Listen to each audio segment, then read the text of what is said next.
Welcome back, Nick Lenz, Comic Corner Classic / Non-Classic. This is episode number 1238 and Doubleshot number 1132.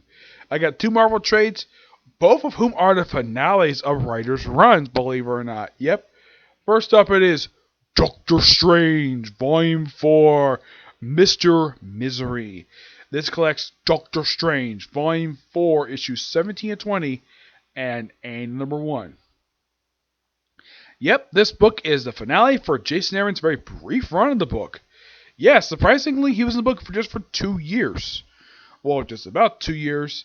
Oh yeah, he wrote one of the stories in the annual. Yeah, I think he wrote just one. Yeah. Actually, no, he didn't write any stories, though. I should point out, though, the second story of the book, Strange Tales Yo, not quite the ancient one. This story, believe it or not, is actually a backdoor pouch to short-lived Doctor Strange and the Sorcerer Supreme series. Why would I say it was short-lived? Because it got canceled to 12 issues. Now, Jason Aaron is the writer for all 4 issues in this book. Now, Fraser Irving does issue number 17, while 18 and 20 is done by Chris Bachalo. Fun fact about, oh yeah, by the way, the cover art is done by Kevin Nolan, does issue 17. 18 and 19 is Patrick Brown, who does issue 18. And of course, Kevin Nolan does issue 19. 20 is done by Chris Bachalo and Tim Townsend. Now, fun little factoid about issue 20. For some reason, I'm not really sure why Marvel did this for. They released 20 after they released 21. I'm like, really? Why the heck would you do that for? I mean, this is the finale for your writer's run, and you release it after the start of the next one? Yeah, this made no sense at all, though this was 3 years ago. Excuse me, yeah. As far as I can tell, there's no real reason for this at all. Oh yeah, by the way, what's the storyline here? Well, in case you're curious, hey, wait, is that Jane Foster Thor on the cover of this book? Yes, because she guest stars for a couple issues in this book. My only guess is because he was writing Thor at this point. Now, I will also discuss a missed opportunity Jason Aaron basically could have had a chance to do with this book, but he didn't. Now, simply put, this whole book is him looking for Wong and dealing with Mr. Misery. Oh, and by the way, the artwork for issue number 17 is Fraser Irving's artwork. It's not bad per se, it's kind of odd. Now, Doctor Strange is known for being a weird character. He has a reputation for doing it, and having weird art style in the book is nothing new. Excuse me. Oh, before I continue, let me go get something here. I forgot to get this before I got started with this.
Okay, sorry about that. I had to go get some stuff.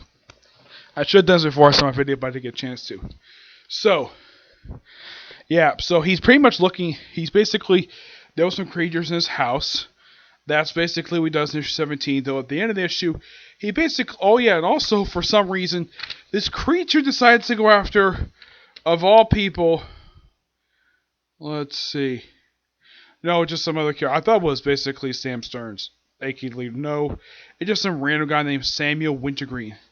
Oh yeah, and by the way, this is how Fraser Irving draws Jane Foster Thor. It's a really good look for Thor. I like the colors for this thing. It's just. Oh yeah, and by the way, they actually have if you look closely at Mjolnir, it's very much enchanted. This is the only time I've ever seen Mjolnir look like this. This is a completely different style than normally. It has sort of a 3DS art style to it. And then, of course, right back to Chris Bachalo's art style, which he does for pretty much the remainder of this particular run. And by the end of it, he actually does defeat Mr. Misery. Yeah, he defeats him. And gets back Wong, and that's it. At defeats Wong, simply put, basically he gives Zamora, she's actually his assistant, get pretty much an ability to look at his world, exactly what she's getting herself into. Interesting way to wrap up the run with that. Excuse me. So, what about the annual itself? The first story in the annual is, believe it or not, Doctor Strange reuniting with his ex-wife. You're probably thinking, wait, ex-wife? You mean Clea? Yes, apparently they got divorced, but they're not really divorced, they're just not living together. They still love each other. It's a very interesting story. And this is actually not done by Jason Aaron. Oh no, this annual the first story is written by Karen Inman. Yes, who was the artist for Bendis' all new X-Men run. The artist for this story is done by Leonardo Romero. Now, the Robbie Thompson does the second story, Strange Hills Yo, not the quite ancient one, with Jonathan Marks on the artwork. Yes, it's just basically interesting story where basically kind of like after the events of basically the Fantasy Championship, this is probably just after JC was run, where the Second Sanatorium is still damaged, so they hire a contractor, yes, a contractor, to fix this place. I'm thinking, wait, doesn't Doctor Strange have magic fixes? Oh, wait, basically a lot of magic was destroyed throughout this entire, basically, run. And at one point, a demon possesses the contractor, who's an overweight guy, mind you. Yes, like, okay, it's New York, so a contractor's picked like this, fine, whatever. The best part about this story is the conversation between Doctor Strange and Clea. I thought it was the best part of this thing. Clea meaning Zemra, which I thought was really good. And, well, the second story is, like, basically a backdoor pilot to that particular series. It's mostly a lot of time travel for that one. Though, interesting enough, in the final issue, we had guest appearance by pretty much all the people who were considered to be sorcerers in the Marvel Universe. Basically, Dr. Voodoo, Scarlet Witch, Shaman from Alpha Flight. But this overall is just really good. I give this book roughly a 9.5 out of 10. Really fun book.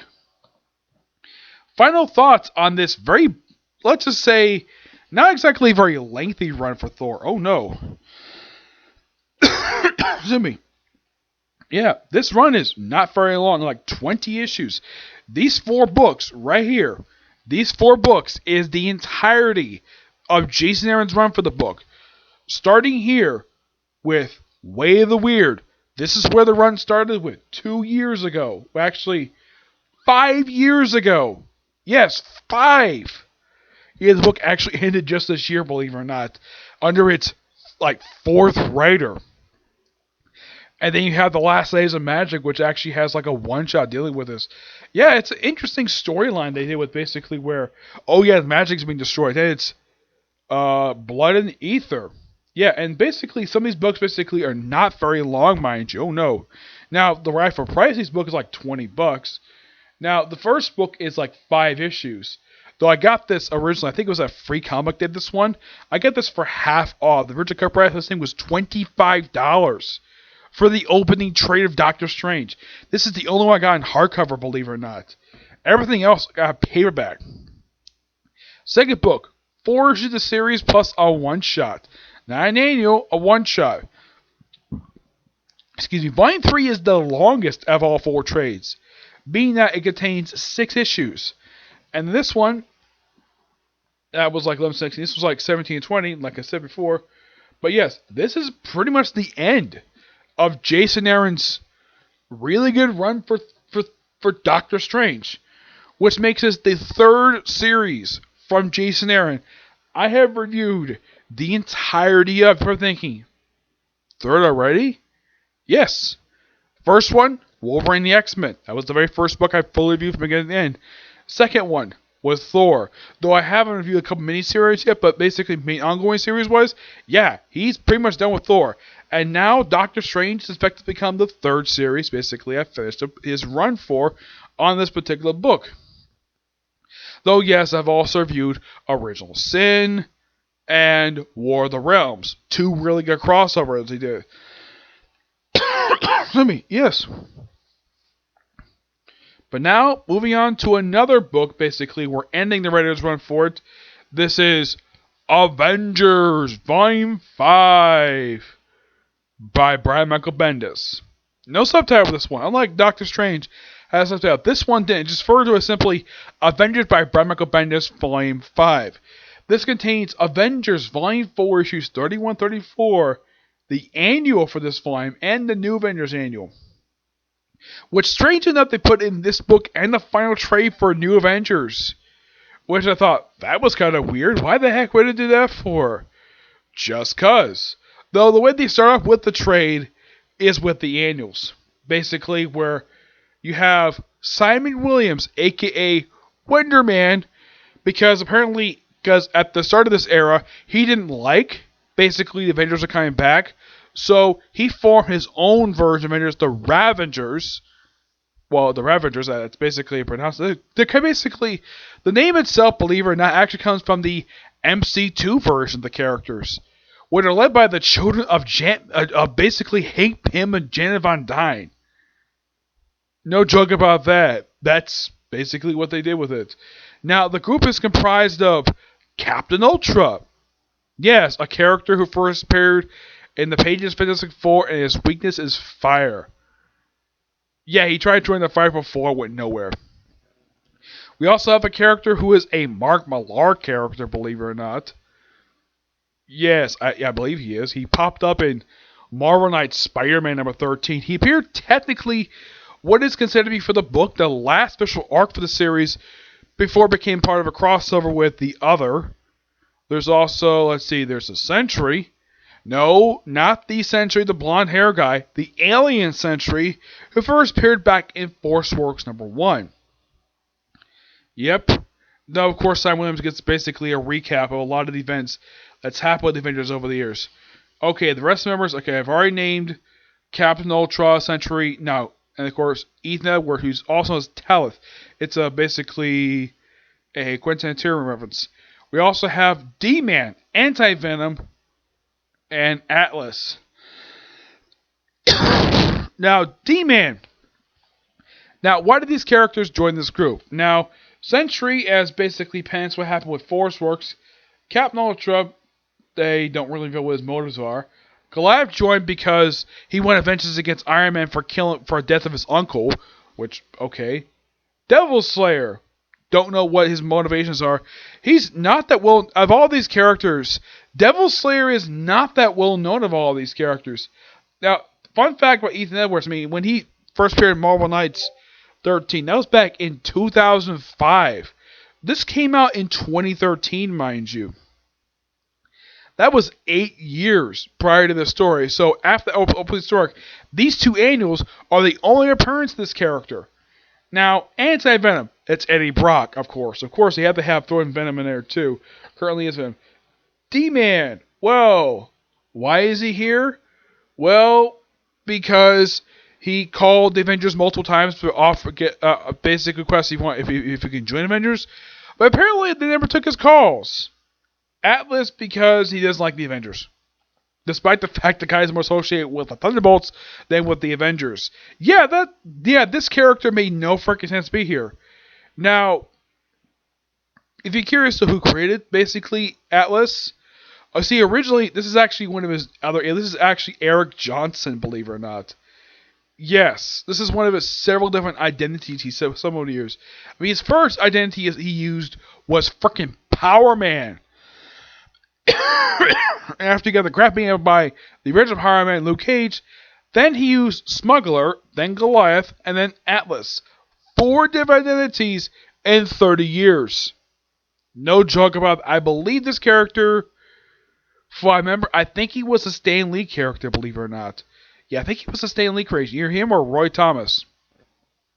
Captain Ultra, I believe he was a creation of George Perez. Yeah. Let's see. As for Bill Foster, Mark Millar, because he first appeared in Civil War 1. As for the Kate Devastator, I barely know who this character is. Yeah. But basically, first they had these characters attack New Avengers at the Avengers Mansion, because that's where they were headquartered at that point, where they beat the crap out of them, and then decided to attack Avengers Tower, where they have Atlas basically knocked down a small portion of it. So Cap was like, yeah, you're basically nuts, Simon. So we're basically going to knock you out, and then we're going to transfer you to a baseball stadium. That'll fight between four different Avenger teams. The main Avengers team, New Avengers, and the Secret Avengers all beat the crap out of the Avengers basically in like a 3-on-2 handicap match. Yeah. Now, as which baseball stadium go to, I don't know. It could be Shea Stadium. No way, it's not Shea. Excuse me. It could be, it could be Citi Field. It's possible it is Citi Field. So they fight them there and they defeat them all, and then they give all the reasons why. That's simply just it. Now this arc, believe it or not, follows up with something. Basically, Bendis undoes something he did in Secret Invasion.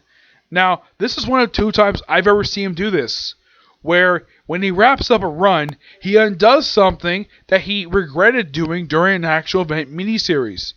Next time he would do this would actually when he finished episode 1 for Iron Man, believe it or not. Yes. What was the regret that he did? What thing did he undo that he did from Secret Invasion? Killing off Janet Von Dyne, the Wasp. Yeah, she'd been declared dead at this point for about 5 years. Yeah, she'd been dead for about 5 years. And nope, she's not dead. She apparently, according to this, she was transported to the Microverse. Yes, the Microverse. Home of the Micronauts. Also, interesting thing about this particular arc, we have the sort of in a way first interactions between Daisy Johnson and Maria Hill, a hilarious page where they talk about each other's hair. Like, oh, nice, I love your hair. Who does your hair? It's like, who cut your hair? I did. So do I. I thought that was kind of hilarious, and that's Bendis' humor for it. It's so freaking good. I love Bendis' humor. Now, which of the Avengers goes to the Microverse to rescue the Wasp? Why, it's Captain America, Iron Man, Thor, and Janet's ex-husband, Hank Pym. Yep, he decided to go too. Though, strangely enough, you probably see, we read this story like, what the heck is Spider-Man hanging out in the Avengers Tower? Wasn't this point, didn't he already lead the main Avengers team? He did, but this is like right after from the chronologically of this particular book, I would say this is after the new Avengers storyline. Excuse me. Despite the fact this is set after that storyline. Which you're probably thinking, really? It is? Yeah, kind of it is. Basically, him, Wolverine, are hanging out in the Avengers Tower. Yeah. So, oh yeah, by the way, Wonder Man is redeeming himself after the events of the annuals. Which is kind of strange that they put the annuals at the very end of this run. Even though they came out during an actual story arc, believe it or not. I would probably say that the annuals themselves... Now, there's no mention of AVX in this whole thing. Nope, this is presumably after that, definitely. But that's basically how it is. So, when Janet reunites with these 4 guys, she makes out first with Hank, and then with Thor, and then Captain America, and then she just kisses Iron Man on the helmet, which I thought was so funny. And this probably gave Dan Slott the inspiration 5 years later to put Tony Stark and Janet Van Dyne as a relationship. So about this horse villain who was not Baron Korza, mind you. Oh no, this is probably supposed to be Baron Korza. I'm sure Bendis really wanted to use this character because it's the Micronauts. Because the Microverse is associated with the Micronauts. But the thing is, Marvel does have a license to publish Micronauts anymore. They haven't had the license in the 80s. But they do own the rights to Microverse. Somewhat, anyways. They are allowed to use the Microverse, but not the Micronauts characters. Despite the fact the Microverse did show up in IDW, believe it or not, when the Micronauts book by Colin Bunn. So they bring this guy to the real world and have the big Avengers team basically beat the crap out of him. Yep. And, well, excuse me. And then the course thing ends with basically, well, this basically taught me something. We need basically a better security have. And then Tony comes with the interesting suggestion. Let's go bigger. You were thinking, bigger? Yes, that line set up the very next run by Jonathan Hickman. Yep. The way to end this run, this was really good. Purely fantastic. I give this book roughly a 9.5 out of 10. Damn good book, and it's really thick too. The annuals basically, it's like Bendis writes everything in here. The annuals are basically drawn by Gabriel Donito, really good artist. Now, basically for each of the 4 issues in here, which the last 4 issues of this run, now Brandon Pearson is basically the main artist for 31, 32, and 34. For 33 is done by the Dotsons, believe it or not. Yeah, Terry Rachel Dotson. The Brandon Pearson, he does the covers for all the 4 issues. Yeah, he does. All 4 issues does the cover for. The 31, 32, he co-draws with Mike Mayhew, who also does issue 34, along with the Dotsons. They also have jam artists, basically, believe it or not, for the last issue. We have Mike Deodato. Yes, because of the final issue Bendis has run. So I throw in like a lot of basically artists he's worked with. It was kind of similar to what Bendis did with Iron Man 600, where let's just basically have almost every single artist he worked with work on this big issue. And these following artists basically drew with Brandon Pearson, Mike Mayhew, and Terry H. Dodson. The jam artists basically are Mike Deodato, Walt Simonson, Scott Hanna, Lano Yu, Jem Colino, Mark Moros, Oliver Capelli, and that's it. Now, this is how this artist draws Wonder Man. It's an interesting look on the character. Though this whole redemption thing would actually be continued in the pages of all things like Uncanny Avengers, which came not long after this. Oh, and by the way, this is how they bring back Janet. Like, you know, is Janet until she takes off her band? Like, do we see her hair? And how do they find out she's alive? Send a signal, where apparently it's basically apparently received by, of all people, Tony Stark. Yeah, Tony Stark is the one who receives this. Also, and I thought this was really cool at the start in the first issue, we actually have a brief fight between Wonder Man and the Red Hulk, a character he never fought before. Cool on Bendis' part. Yeah, but this book, really fun, and, well, that's it for Bendis' run for the book. Yeah, believe it or not, this is the end. Now, this joins, unlike other writers where I've reviewed like 3 or 4 runs, Bendis, this joins books like Uncanny X-Men, All New X-Men, Iron Man, Defenders. I'm trying to think what other book have I finished up by him.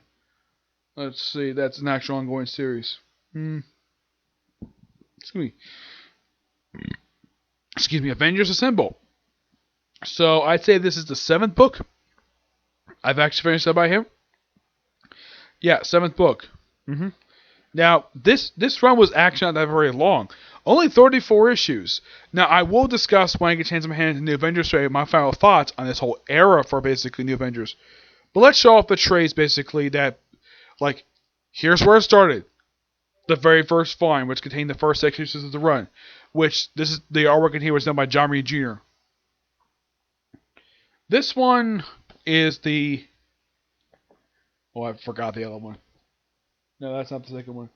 Yeah, there's also Secret Invasion book. Now, here is second volume, which is also by John Reed Jr. Yep. With Brian Hitch. Yes, Brian Hitch. Forgot one book. Right back.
Apologies about that again. I forgot one era book.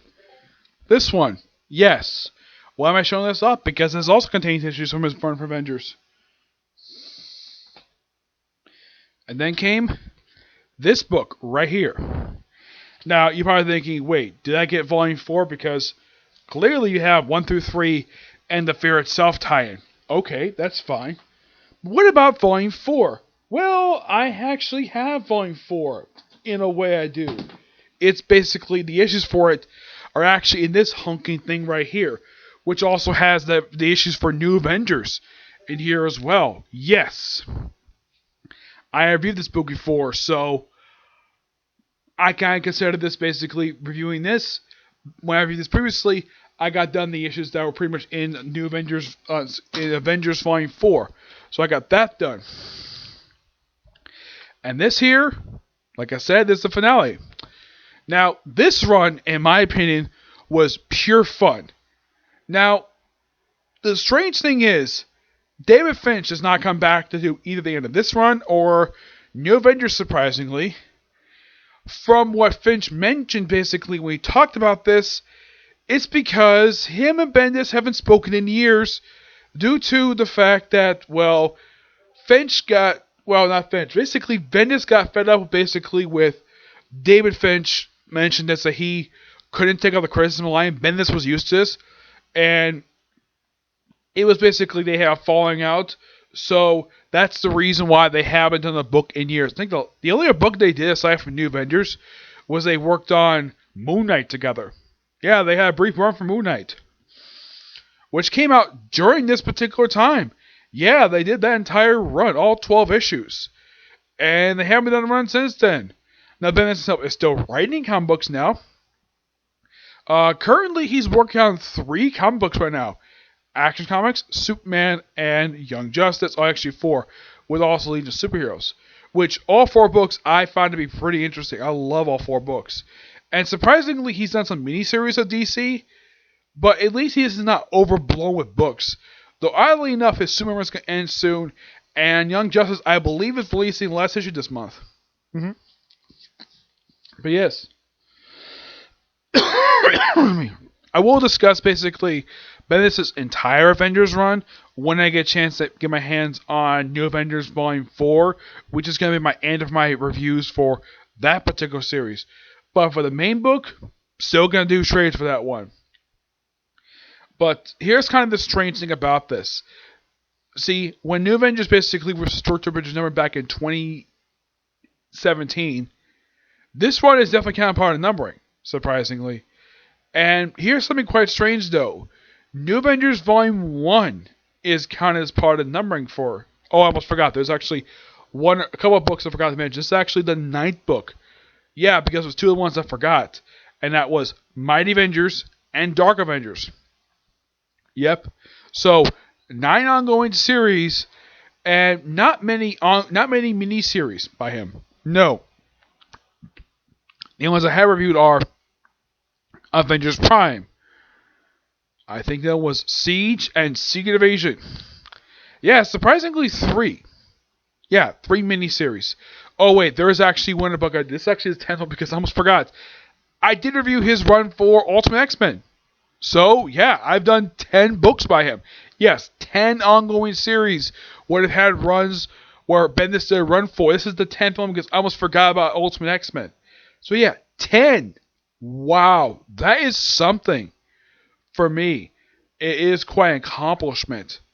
Like, to look, let's say, like I said with Jason Aaron, for Doctor Strange, that was the 3rd book. This book, 10th book, because I love reading Bendis' stuff. I'm a big fan of his. I never met the guy in person. I met a few people who actually worked with him in the past, but Never actually met Bendis in person. I did actually message him on Instagram. Has he ever thought of coming to a convention in Florida? Never got back to me about that, but he did get back to me when I asked him on Instagram how did he feel about the Superman family and, of course, John Kent, which he basically seems like he liked the comment, but my guess is he has no problem with it, despite the fact he did age up John Kent by 8 freaking years for reasons basically that they're going to explain. But yeah, not much else to say about these two trades. Both good. I do recommend them basically who are fans of basically Avengers and basically who are fans of both Jason Aaron and, of course, Doctor Strange and Bendis. Okay, so yeah, I was thinking of another one, but I think I've talked enough. And I basically have talked for 30 minutes. I need to rest my voice. So, I do. Now, my next comment corner, I'm going to discuss 2 Batman trades, mind you. Yes, 2 Batman trades. One of them was actually going to be the final trade for a particular ongoing series I haven't really capped off yet for Batman, surprisingly. You were thinking, really? You haven't capped off this series, and yet you capped off Dark Knight, but not this one? You find out in the next video for this series. Yeah, so you find out that probably tomorrow, along with my first review for Monster Girl Doctor. Yep, to the next video. Bye.